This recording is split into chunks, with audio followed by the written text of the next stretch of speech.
Well, this is KUTV News at 8. Thank you for staying with us. We continue with the broadcast. Now, new details are emerging in the ongoing maize scandal at the National Cereals and Produce Board. The board is said to have conducted an audit without the knowledge of the CEO or even consultation with the Office of the Auditor General. It was further revealed that in 2015 and 2016 financial year, the board awarded a RAD company tender to supply maize to the country, something they never did. This was revealed as the team appeared before the Public Investments Committee. Details are emerging that a section of high-ranking politicians of the Rift Valley region are behind a cartel of merchants who supplied maize to the National Cereals Board, making away with 2 billion shillings meant for farmers. The figure includes Kenya shillings 410 million. Further questions about the identities of the farms and individuals who were paid huge sums of money despite failing the vetting process, and whether there were proxies for influential individuals. Then before going anywhere, you gave a supplier to supply 40,000 to import 40,000 metric tons in 2 weeks. Well, actually, members, like I said, this is something that had already been investigated in the last parliament. We took almost a good 3 months in just this particular, and there was so much. The Aden Ali-led committee did not spare them, questions trickling from all corners of the chambers. Quick internal audit. And I also requested the ministry to seek any other audit from anywhere that can assist us. And I'm informed that there is some audit going on now. As we speak right now, there's no audit that is going on for NCPB. Thank you very much. So as a CEO, if there's an audit going on, isn't it a bit worrying that you're not aware which firm is doing this audit? And the information from the ministry is that there is an audit team going on in the field now. The board members who appeared before the Parliamentary Public Accounts Committee admitted the NCPB failed in its duty of ensuring genuine farmers were paid. I said I want to have a thorough audit of what we have. And I also at the same time said the board, through the board, they said we want to have an independent audit. And we try to request even private sector, who have some of the members of the board, to assist us to do the audit. And I wrote a letter now to the PS and CS to say, can you do even your own independent one? Then we shall come in the long run to see the 2 reports without looking like we want to influence the results of the ongoing audit. In 2015-2016, the National Cereal Board is said to have awarded a company that did not deliver maize. However, the ongoing scandals in the country have seen Kenya ranked one of the most corrupt countries in the world. So I requested them to do it and go to the field, audit, and give us the report. Give to the board, and then we see our internal audit report vis-a-vis what they come out with. Because I have the report now. But if it will be different, that is the time we shall now discuss why the difference. Because I had nobody to hand over anybody to hand over to me. It was only based on that audit that I really am keen to see. And when I ask them and they tell me, we have sent some people outside to your silos to verify whether there is really maize, I wouldn't go back to them again and say, who are these? Because I don't want to interfere. The NCPB scandal is one of the most recent scandals under the Jubilee administration. Anne Mashere, KUTV. Well, thank you, Anne Masharia. Moving on, the Cuban doctors are now free to work in the country. This is after the court dismissed a case that was challenging the importation of Cuban doctors to Kenya. Justice Onesmus Macau ruled that there was lack of adequate evidence to prove that the government violated the laws in recruiting expatriates. After waiting for at least 2 weeks since they stepped into the country, Cuban doctors have been granted a go-ahead to work in the country. This is after the Employment and Labor Relations Court ruled that the petitioner failed to demonstrate how the government violated the law in the importation of foreign doctors.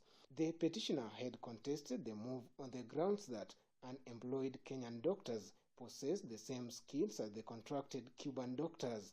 Petition number 42 of 2018 is dismissed for lack of sufficient evidence to prove that the respondent violated the national values and principles of governance by recruiting Cuban doctors to work in Kenya. Judge Macau, however, faulted the government for failing to do public participation before hiring of the foreign medics. In relation to failure to give priority to the petitioners in government jobs, failure to carry out public participation, and failure to conduct recruitment of foreign doctors in accordance with the principles of transparency and fairness. But in response to the court's pronouncement, Kenya Medical Association said the discussion is set to continue in other forum, insisting the hiring was done contrary to international standards. But we had a big issue with the fact that, firstly, jobs were being given in the medical sector without giving the local doctors an opportunity to compete for the same jobs. Nobody made any effort to determine whether these doctors are available here or not. And secondly, the process did not follow what we do internationally and what we agree. The WHO has given guidelines on this matter. These guidelines were not followed. The decision by the court now means the 100 Cuban experts who arrived in the country on 7th last month will be deployed in hospitals across the country to commence on their duties. Victor Nabiswa, KUTV. Well, away from the health sector, we cross over to land matters where a prolonged land dispute, which has been unresolved in court for over 10 years, pitting Sauti Sacco and Alfajiri Self-Help Group, has been pushed yet again to October the 2nd, 2018. Lawyers representing the two parties picked the date today at the Milimani Law Courts after they were ordered by the judge to do so. Sauti Sacco claims that it bought the 83 acres of land worth 108 million Kenya shillings that was raised from Sauti savings, deposits from Dawn Home Project members, and a loan from Cooperative Bank in the year 1994 from the Continental Developers in pursuit. The Alfajiri Self-Help Group claims that on May 14, 2007, the City Council of Nairobi allocated the land dubbed Nairobi Block number 82/4267 in Savannah and accuses the Sacco of invading its legally acquired land. Aliwapatia mkono ama aliwatumania? Nani aliwaita mke wake hapo? Mr. Pangamboya, please sit down. Yes. I can hear you whispering to the witness. Now, President Uhuru Kenyatta today hosted Chinese People's Political Consultative Conference chairperson Wang Yang and announced Kenya's plans to open new consulates in China. This is in line in Kenya's continued partnership with China in trade and bilateral relations. The two new consulates will be opened in Guangzhou and Shanghai in China. Speaking at State House, Nairobi, President Uhuru Kenyatta cited multi-million-dollar grants and loans given to Kenya to fund commercial and cumulative projects in the country. The academic scholarships and professional courses enjoyed by Kenyans are some of the benefits that Kenya has enjoyed due to its ties to China. In efforts to enhance interactions between China and Kenya, President Uhuru Kenyatta stated the opening of two consulates in Guangzhou and Shanghai in China. Speaking at the State House, President Uhuru Kenyatta cited multi-million-dollar grants and loans given to Kenya to fund commercial and cumulative projects in the country.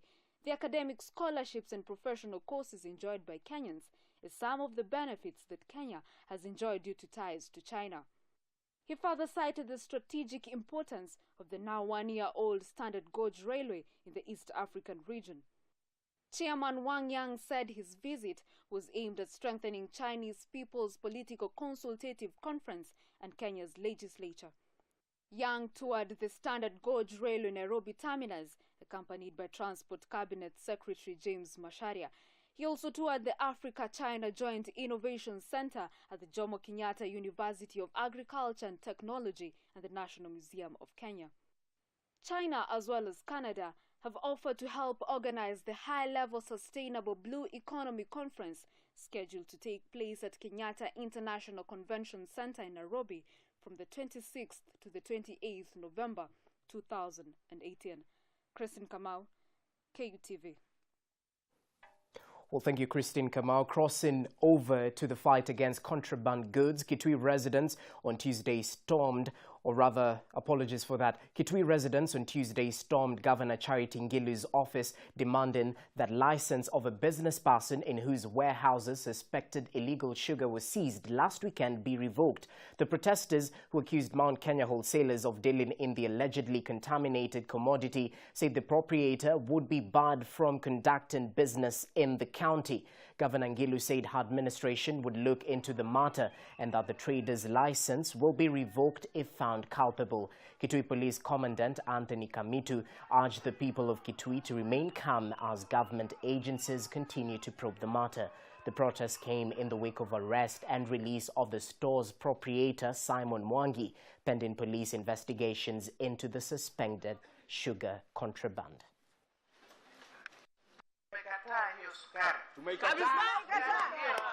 Kwa sababu ndio inatuletea maradhi ya mwili, maugonjwa ambayo hatujui itatibiwa wapi, cancers, mnaona hii maneno ya kidney failures, kila mtu anaenda dialysis, high blood pressure, sugar, diabetes and all this. Ni kinapita kwa hii kitu mnaona ikifikishwa hapa.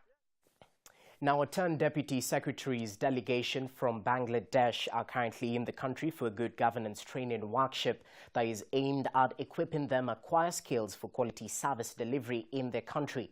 Speaking during the event on behalf of the Vice-Chancellor, Professor Paul Wainaina, Deputy Vice-Chancellor in charge of academics, John Okumu, who initiated the ceremony, said the training demands today's public servants to be equipped with good governance. He emphasized that the development of a country and the level of service delivery to the citizens depends on the quality of a country's human resource. The significance of good governance cannot be overemphasized in the 21st century public service anywhere in the world. The drive to achieve results that matter to the public and to effectively meet the needs of the citizens demands that today's public servants must be equipped with the requisite cutting-edge skills in good governance and results-based leadership.